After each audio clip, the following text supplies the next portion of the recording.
welcome back to Tea Time with Allie and Angelique. We're so glad that you're here to join us today. Sorry about last week. It was literally going to be the biggest push to get a video out. And we just didn't think it was possible. And we didn't want this topic to be glossed over. We didn't want this topic to be poorly done. Yeah, because it has happened where we've done a poorly done video because we were pressed for time. And this one just seems like one, because sexual sins are so prevalent in our society and because sexual sins hurt us more than a lot of other sins. Not that it's like any better than another sin or any worse. But like I've heard that like sexual sins can open you up to demons quicker than other sins. So we didn't want to gloss over this one. Yeah. Because how do you fight sin? With virtue. Virtue. So we enough preface. We're talking about chastity today. Chastity. Sorry. I think I'm just gonna be your background and just make the funny sounds I love it. the whole time. Yeah. Except I hate it. Hate it. So we're talking about emotional and physical chastity. We're gonna start off by defining them. And I think we should start off defining physical chastity just because it's kind of the easier one of the two. Yeah. So, Angelique, what do you have to say about emotional chastity? You done did me a confusion. Emotional chastity. You meant physical chastity. That's right, I did. That's all like you done did me a confusion. I did. Anyway, that was an accident too. Whoops. So physical chastity is basically avoiding physical things that could lead you into sin, and to do your best to help others avoid those things as well. Wow. Typically your partners, but also, if you see your friend doing something wrong, you should tell them. Be a good friend. Something about physical chastity that people don't often want to hear. Sorry, guys. Because we love to call people out on their sin. Not really. I don't love to do that, but it is. It's something important for us to do. Well, yeah, because, if you don't know about it, you're not culpable for it, but it still weighs heavy on your soul, whether you know about it or not. So, but a lot of people think, if we just don't, we're just going to say the word today, I guess. If we don't have sex, then it's fine. Like, everything's fine. I mean, you started out using sexual terms. I did. This is not for children. This one is not for kids. Totally to warn them. I mean, I'm not going to list it as for kids this time. Absolutely not. But like, people are like, we didn't actually have sex, so it doesn't count. When, like... It counts. It counts, yeah. Everything counts. Yes. So, like, it's just a matter of not kissing for too long, not getting too intimate with your partner. Or anybody else, for that matter. So, then there's emotional chastity, which is a little bit harder to define.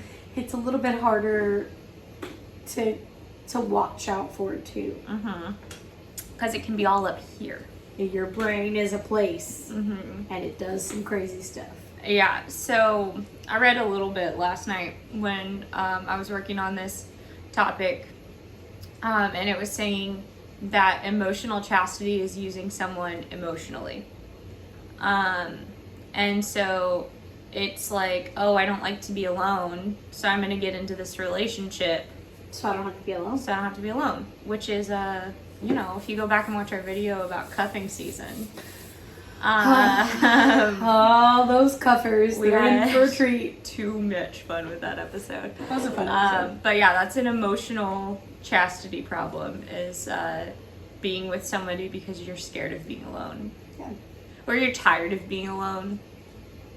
Been there. And it's not a fun place to be. And it's definitely like also being in relationships that are obviously bad and obviously not leading to marriage, that you're staying in because you don't want to be the single person. That's not good for you. It's not good for them. It's not good for anybody. Or you're somebody who's like, I'm so called to marriage, I just need to find a husband, and then you fall into this relationship and you see the end of the like singlehood, but truly you're not compatible with that person. And that person isn't good for you. Yeah. But we're ignoring red flags.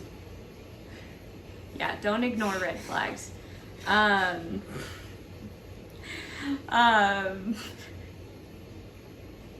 Sorry, I was just thinking about black licorice.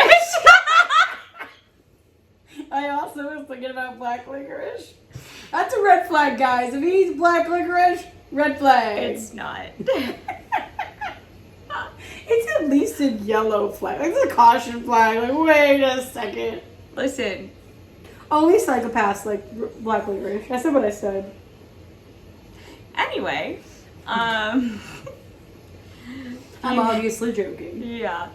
If you like black licorice, stop listening because Angelique thinks that you're a psychopath. It was a joke. Anyway. Also, are you okay?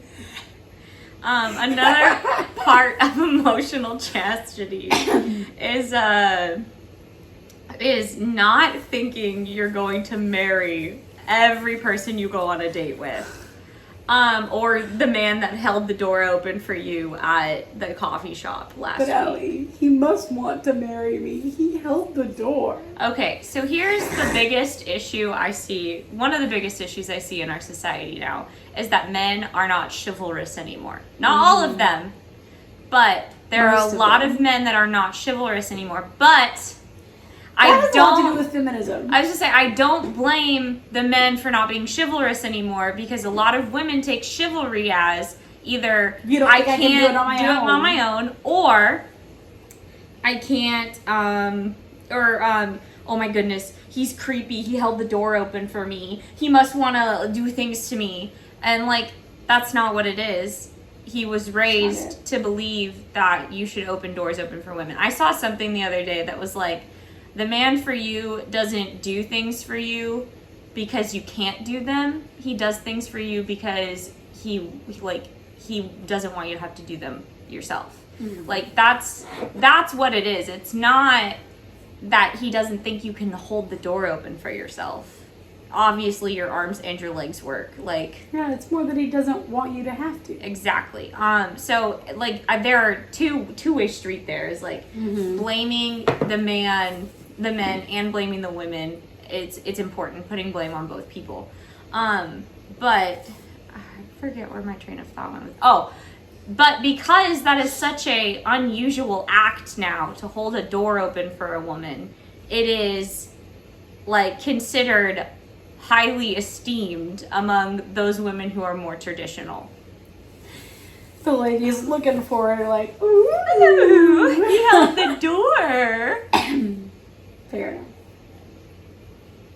So, and like when you're in a relationship, a dating relationship, I should say, because every person that you know you're in a relationship with in some way.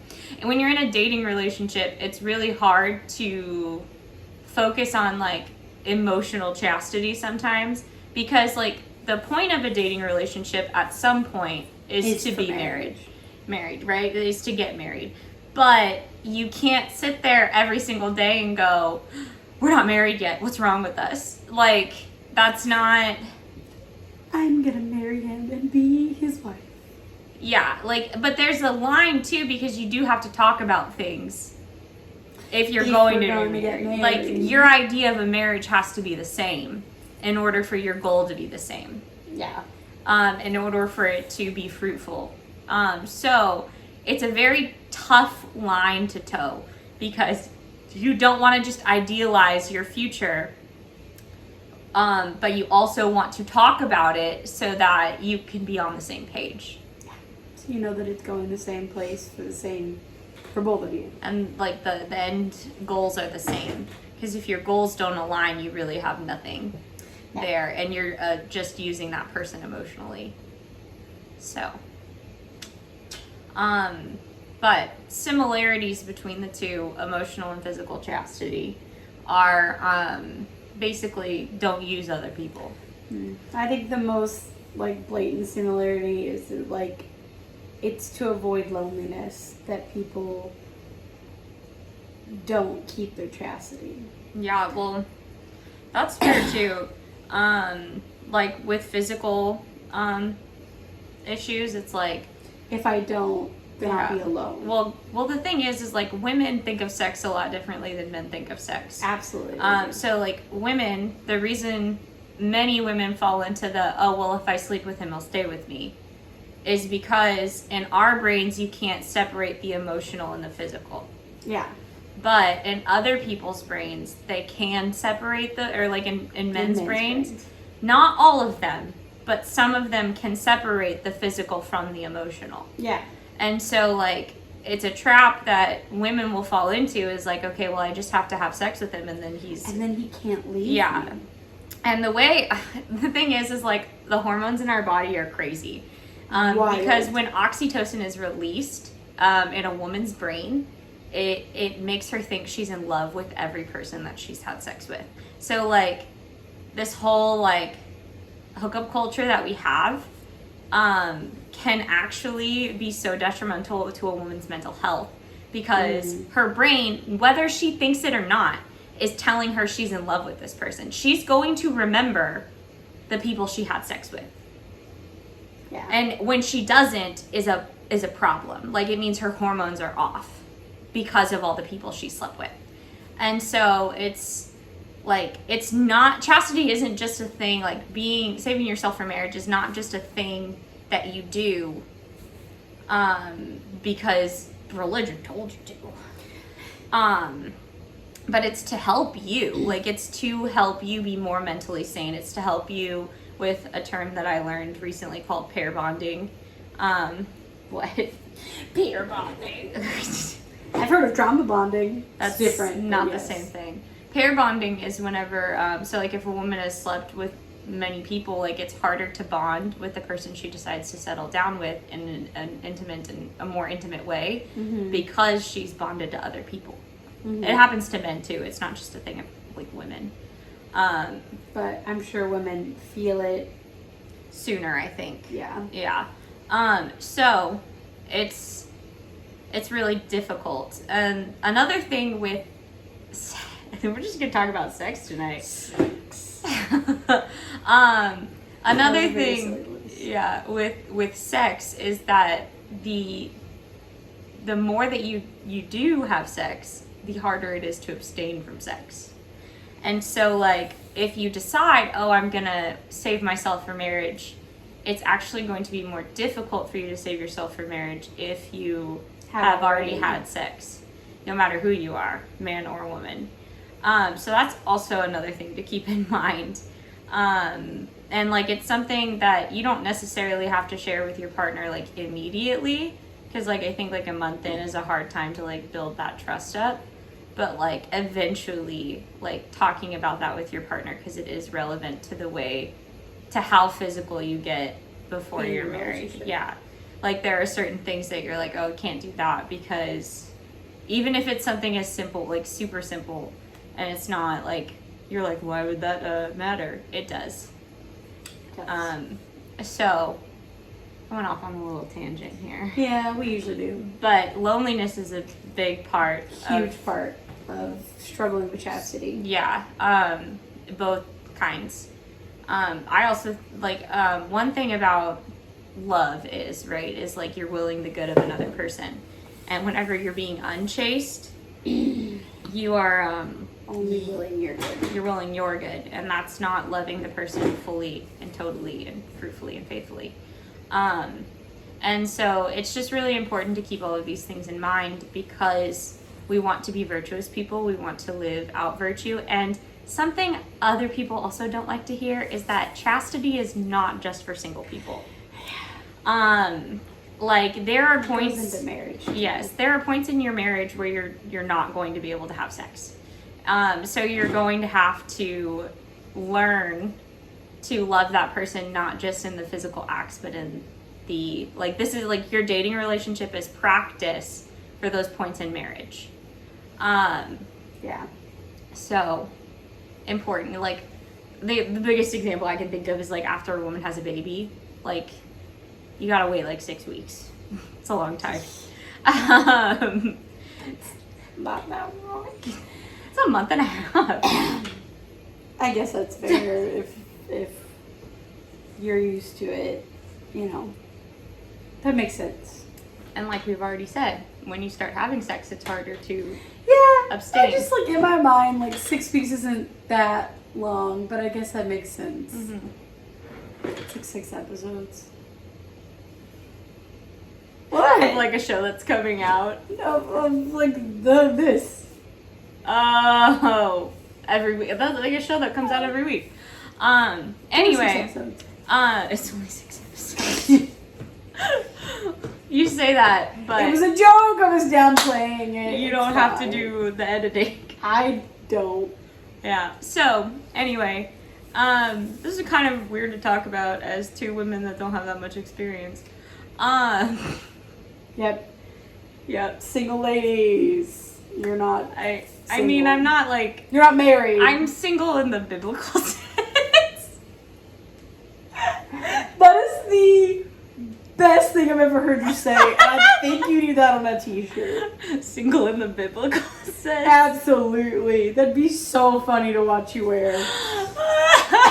Single in the biblical sense. That's pretty funny. It's a pretty good line. Yeah. I mean, it feels weird to say I'm single because you're not. I'm not single, but in the eyes of like the church and like the state and everything, I am. Yeah. So single in the biblical sense. It's really fun. I like it. I like it. That's a cool t-shirt idea. Just be Catholic. Yeah. I'm gonna make another t-shirt that says it's not worth my soul. Man, we're gonna start selling merch. Yeah. All these cool t-shirt ideas. I'm not gonna make it if we start selling merch. They won't hold up. No. We'll find a website. Anyway, if you sorry, have guys. any questions, this one might not be a drop it in the comments kind of question. I mean, unless you're like, just something simple, but if it's like personal, send it in an email. Yeah. But the email goes to Brian, so warn Brian, I guess. Yeah, put Brian don't read for Allie's eyes. Yeah, put in the subject like tea time question. Yeah. So Brian knows it's for us. Yeah, but it's, if you have a question that's like not something personal, I don't know why you would ask something personal, because we're not that smart and you don't know us. We're not that smart. You don't know us. That's our new tagline. But, ask questions. Last week we said, if you have any prayer intentions, drop it in the comments for us. Or, if that one's personal too and you want us to, like, pray about it, like, send it to the email. And if you're comfortable with Brian reading it, you don't have to put, Brian, don't read this. But feel free to tell Brian no. Yeah. Although, I do all the time. Yeah. We didn't compare, did we? Compare what? We compared, we didn't contrast. Oh. We skipped parts. All right, well, let's get to it. How are they different, Allie? How are they different? Well, physical chastity has to do more with, like, your outside desires, and, like, your body is built to have those desires. To like, be intimate. Actually, if your body doesn't do those things, there's a problem. Like, you probably have a hormone imbalance or something. Because your body is built to be intimate. Yeah, that was a lot less crass than what I was going to say. Be willing and able to procreate. That was a lot less crass than what I was going to say. And now I really want to know what you were going to say. I was going to say your body's built to want to have sex. That was way less crass, you're right. But, I mean, it wasn't that crass. It could have been worse. But it was just funny. But, so, like, your body is built to do those things. And I read something, I think it was today, and it was like, the thing is your body is so willing to, like, have those desires and do those things, but your body's not going to come with you to heaven, so it doesn't really care. And I was like, that's kind of beautiful, Yeah. Like, your soul is the one that cares, and it's going to be the one that takes the brunt of the weight. I mean, eventually, though, we believe in the resurrection of the body. Yeah, So I guess our body, well, that would be when Jesus comes back to earth, Yeah. you know? And then emotional chastity has to do more with your brain. And I personally am very guilty of thinking of, like, what the future could look like, you know? Like, Same. when I was not biblically single. Just biblically single. When you were just single. When I was just single. It was very much I wonder what will happen when I meet the man that I want to marry one day. What's he gonna be like? And then you idealize this man in your head that's not real. And it actually can distort your image of, like, a real man. Yeah. Like, because when you think in your head, they're perfect, right? They don't make any mistakes. Oh yeah, there's nothing They wrong with always your dream do guy. what you want them to do. He's exactly what you pictured in your head. Yeah.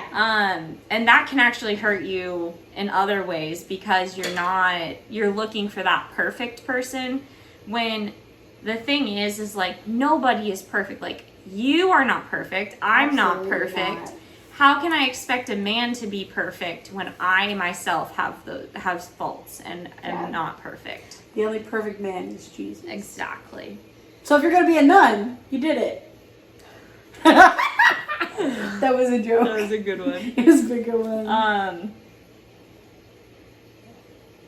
I like how we both took a drink at the same time, so nobody was talking. It was funny. I like it. It's silent. Silence. So, but like emotional chastity, I think the biggest difference is that it's all up here. It's all in the head. Your brain is doing the emotions and your body is doing the physical. And that's not to say they don't work together sometimes. Oh, 100% they do. Like, yeah, it's not good when they work together to help make you unchoose. Yeah. Naughty. Did I tell you that there's a student that does that? Oh, no, you didn't. But we need to focus on what we're saying. We're Sorry. at 20-something minutes. Sorry. Anyway, so I think that's everything. I think so too. I think we covered it. Okay. We didn't cover it probably perfectly, but who is perfect? Not us. We're not perfect. But if you really want some, reading materials, Sarah Swafford has a book, Emotional Virtue. Emotional virtue, yeah. Yes, emotional virtue.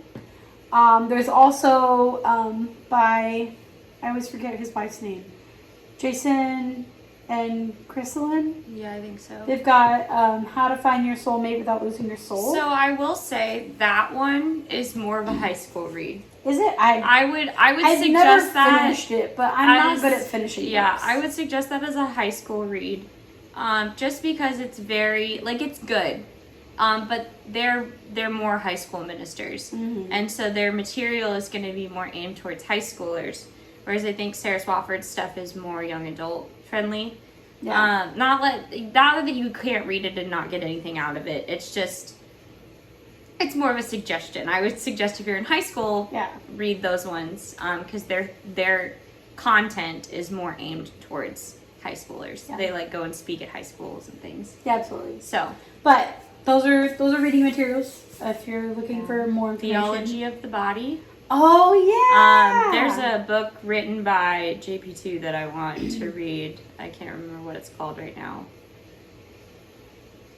But he, a lot of people who like talk about chastity, like start with theology of the body. So if you have like a theology of the body course available to you somewhere, take it. It's good stuff. All good things. Yeah, look up JP2, anything on chastity.